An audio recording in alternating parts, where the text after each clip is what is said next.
Today I'll be working in my workbook called The Commandments and Laws of God, Exodus 20 through 24. And looking at the table of contents, we have already done chapter 1, so this will be chapter 2. And I don't know that it's a very big chapter, but chapter 2. So chapter 1, we've already worked through the 10 Commandments. So chapter 2, the fear of God, Exodus 20:18 through 26. Exodus 20:18. When the people saw the thunder and lightning and heard the trumpet and saw the mountain and spoke, they trembled with fear. They stayed at a distance and said to Moses, "Speak to us yourself and we will listen. Do not have God speak to us or we will die." Detail what the people saw: thunder, lightning, um, mountain and smoke, etc.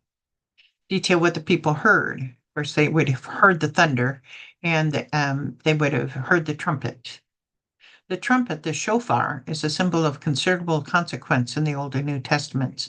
In general, it can signify an alarm of a war, a call to assemble, or a command to march. Various end time prophecies also show that a trumpet signals the rapture and precedes the day of the Lord. I've had the opportunity of hearing a shofar being blown. It touches your soul. It's a very interesting. A shofar is a ram's horn that has been hollowed out and made especially for blowing, and it touches your soul. The people were instructed by God not to come close to the mountain. Did they do as instructed? Yes, because they were frightened. Moses tells of this event in more detail in Deuteronomy below. It really wasn't the people who talked with Moses, but whom, as representatives of the people. Deuteronomy 5:23-27. When you hear the voice come out of the darkness, while the mountain was ablaze with fire, all the leaders of your tribes and your elders came to me, and you said, "The Lord our God has shown us his glory and his majesty, and we've heard his voice from the fire. Today we have seen that a person can live even if God speaks with him. But now, why should we die? This great fire will consume us, and we will die if we hear the voice of the Lord our God any longer. For what mortal has ever heard the voice of the living God speaking out of fire as we have and survived? Go near and listen to all that the Lord our God says. Then tell us whatever the Lord our God tells you. We will listen and obey." It really wasn't the people who talked with Moses, but who, as representatives of the people, the leaders of the people, of the tribes. Why did they feel that they would die if they continued to hear God audibly? Because his incredible power made them feel small, defenseless, fearful, and afraid. Exodus 20:20. God said to the people, "Do not be afraid. God has come to test you, so that the fear of God will be with you to keep you from sinning." The people remained at a distance while Moses approached the thick darkness where God was. Complete. And God has come to test you. Test them in what? Most probably to test if they would do what they're commanded in Exodus 19:8, which was to do everything God had said. He had said not to approach the mountain, and they did not. They passed this test. 2, so that the fear of God will be with you. This type of fear is more like awe or reverence. 3, to keep you from sinning. The reverence in God and the memory of this event was supposed to keep them from sinning.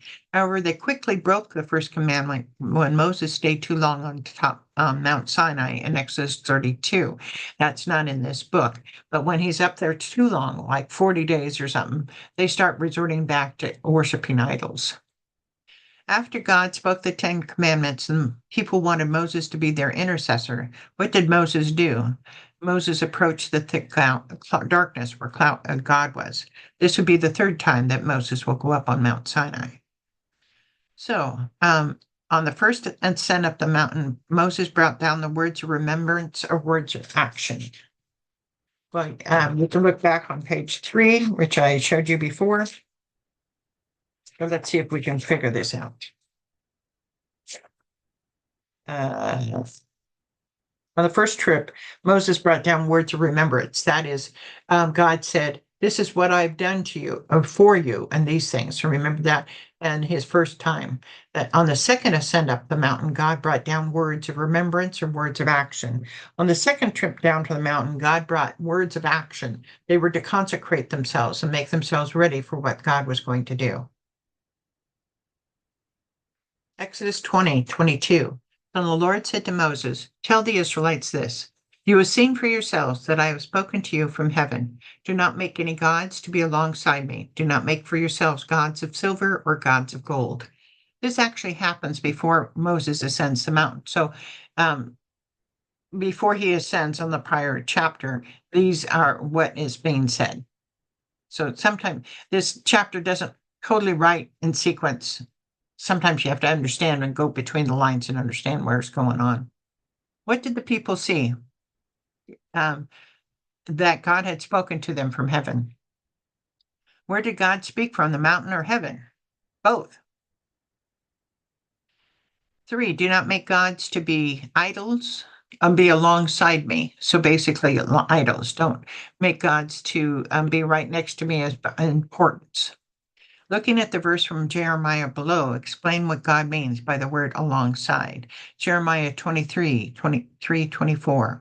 I'm the God who is everywhere and not in one place only. No one can hide where I cannot see them. Do you not know that I'm everywhere in heaven and on earth? And so basically, God means that I'm everywhere. There's not an idol you can make that wouldn't be alongside me. What commandment is God repeating here before Moses goes up on the mountain? Do not make any gods to before me. Of all the commandments, why does he repeat this one? Because this is the one they will break when they're still camped at the base of Mount Sinai. He already knows what's going to happen. And he wants to re-emphasize the idea of don't make gods, your idols other than me. Looking at the verse from Psalm below, you really have to wonder why anyone would make an idol. Psalms 115, 4-7. Their idols are silver and gold, made by human hands. They have mouths, but cannot speak, eyes, but cannot see. They have ears, but cannot hear, noses, but cannot smell. They have hands that cannot feel, feet, but cannot walk, nor can they utter a sound with their throats. So an idol is really just a figure that has no power whatsoever. Exodus 20:24. Make an altar of earth for me and sacrifice on it your burnt offerings and fellowship offerings, your sheep and goats and your cattle. Wherever I cause my name to be honored, I will come to and bless you. What is the altar made of here? Of earth. This is the only place in the Bible that it talks about an altar of earth. Does earth mean the soil? Unclear.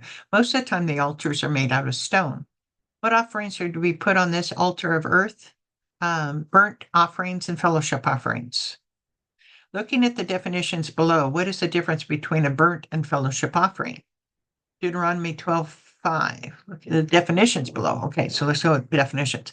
Burnt offering is where the entire animal was burned on the altar, leaving nothing left to eat, symbolizing total commitment or surrender to God. A fellowship offering, some translations call it a peace offering, was an unblemished animal from a worshiper's herd and or various grains or breads. This was a sacrifice of thanksgiving and fellowship followed by a shared meal. So the whole animal or the grains and breads, well, the grains and breads probably would be burnt up, but the whole animal probably wasn't totally burnt up. You would eat the results. So burnt offering is, it was completely burnt off, and fellowship offering is where you burn some and eat some from it. Wherever I cause my name to be honored. Looking at the scriptures below, where was this place? 2 Kings 21:4. He built altars in the temple of the Lord, of which the Lord had said, in Jerusalem I will put my name. So he is talking ahead about Jerusalem and the temple in Jerusalem. And he already is, wherever I cause my name to be honored, I will come and bless you. So he's already talking about ahead.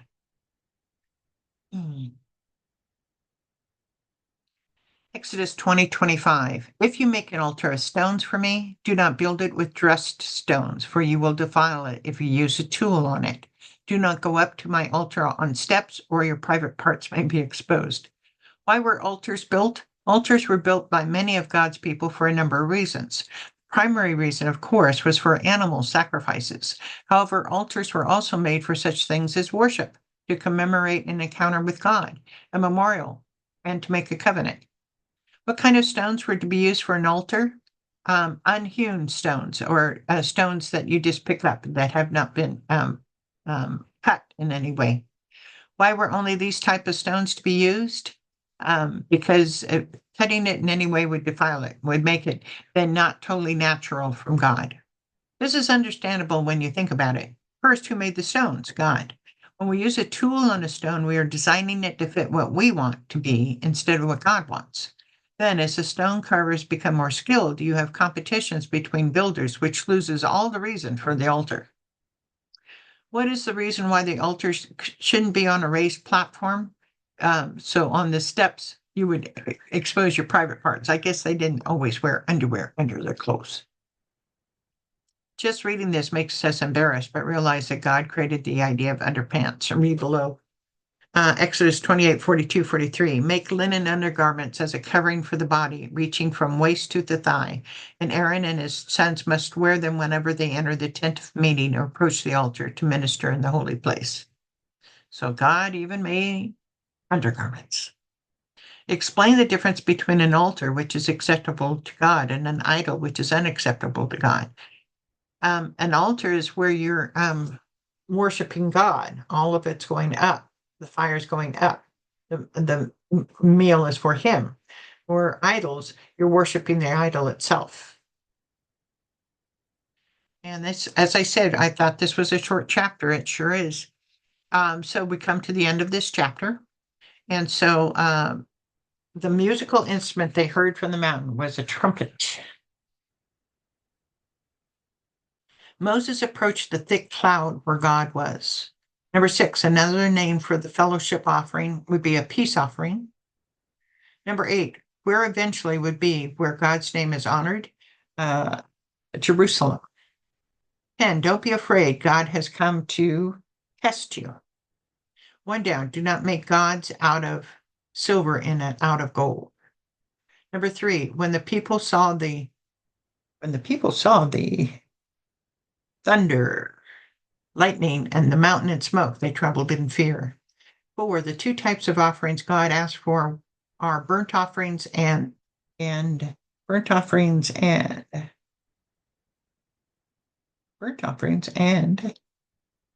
peace offerings. If you make an altar out of stones, do not build it out of